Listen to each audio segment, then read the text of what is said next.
जो आपलं बनावट कागदपत्र बनवून बरं का जाती दाखला बनवून आरक्षणाचा तुमचा जो लाभ आहे किंवा तुमचं जे आरक्षण आहे ते हिरावून घेतात त्याबद्दल तुम्ही आज उपोषणाला बसलाय. काय मुद्दा काय याच्यावर?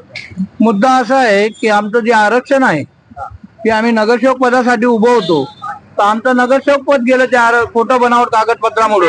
तर आम्हाला त्या कागदपत्र जे आहेत बनावट झालेले आहेत ते व्यवस्थित करून दिले पाहिजे. कारण की आम्ही सतत 4 महिन्यापासून न्याय मागतोय तहसीलदार कार्यालयात, हवेली तहसीलदार कार्यालयामध्ये जातोय, वारंवार चक्रा घालतोय, तरी सुद्धा ते तहसीलदार आम्हाला वारंवार उडवाउडीचे उत्तर देऊन ते आम्हाला बाहेर काढतात.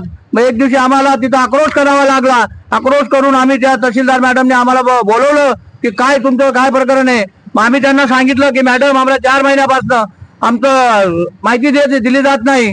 तर मॅडम बोलली माहितीची फाईल आली आहे का? म्हटलं हो आली आहे, जावक नंबर टाकलेला आहे. तर मॅडमने ती माहितीच्या फाईल आम्हाला तो कॉपी प्राप्त करून दिली. परंतु तो श्रीकांत मिसाळ नायब तहसीलदार नालायक माणूस तो अजूनपर्यंत आम्हाला माहिती देत नाहीये. तर त्याच्यावर कायदेशीर कारवाई झाली पाहिजे. आमचं एसटीचं आरक्षण वाचलं पाहिजे, आम्हाला न्याय मिळाला पाहिजे. आमची अशी अपेक्षा आहे. जी खरी माहिती आहे ती खरी माहिती आम्हाला मिळाली पाहिजे. याच्यासाठी आम्ही इथे आंदोलन उपोषण लावलेलं आहे. पण किती वर्ष झाले हा जो व्यक्ती आहे जो आरक्षणाचा लाभ घेतोय त्याने कमीत कमी 15 वर्ष नगरसेवक पद बाजूच्या वार्डात घुसवलेलं आहे. आता पहिल्यांदा माझ्या वार्डात आला आणि त्या आरक्षण त्याने हिरावून घेतलं माझंवालं. तर ते हक्काचं आरक्षण आमचं आम्हालाच मिळालं पाहिजे. याच्यासाठी आम्ही जिल्हाधिकारी कार्यालयात न्याय मागण्यासाठी बसलेलो आहे. बनावट डॉक्युमेंट जे बनवले त्याने कशाच्या बळावर बनवले काय? आता ते पैशाच्या बळावर बनवले. त्याचे शालेय इथं राहतात, त्याचे सर्व नातेवाईक इथं आहेत, त्यांचा दुरुपयोग करून तो हे बनावट कागदपत्र बनवत आहे. बरं त्या ठिकाणी जो एसटी समाज आहे त्यांनी विरोध केला याच्या आधी? त्यांनी एससी मध्ये कधीच म्हणजे एससी समाजामध्ये त्याने 2दा फॉर्म भरला, निवडून नाही आला.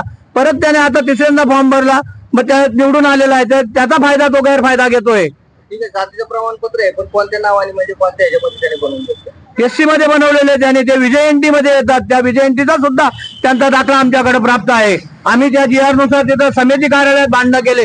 समितीमध्ये केस चालू आहे. आता 2 महिन्यात समितीचा पण निकाल आहे. समिती आम्हाला न्याय देणार आहे, आम्हाला पूर्णपणे खात्री आहे. आज तुम्ही पुण्याला आले पण आज तहसीलदारांना भेटले तुम्ही काय? तहसीलदारांना भेटलो. तहसीलदारांचं म्हणणे आम्हाला 2 दिवसाचा वेळ द्या, हे खोटं आहे. त्यापेक्षाही तुम्हाला दुसरी माहिती सांगतो की कदम मॅडम बसल्यात वरती, त्यांनी तो दाखला बघितला सांगितलं की हा दाखला खोटा आहे. मी त्यावेळेस त्या ठिकाणी कार्यरत होती, हा बोगस दाखला आहे. कुरपत कारवाईची काय तयारी करतात? आता त्यांना आम्ही सांगितलं ताबडतोब कारवाई करा, आम्ही उपोषण हटवतो. ते बोलतो 2 दिवसाचा टाइम द्या. आम्ही म्हटलं 2 दिवस का देऊ तुम्हाला? जर 4 महिने आम्ही सतत तुमच्या दालनात वारंवार चक्र कापत आहे तर तुम्ही आम्हाला दाखला दिला पाहिजे, व्यवस्थित आमची माहिती करून दिली पाहिजे.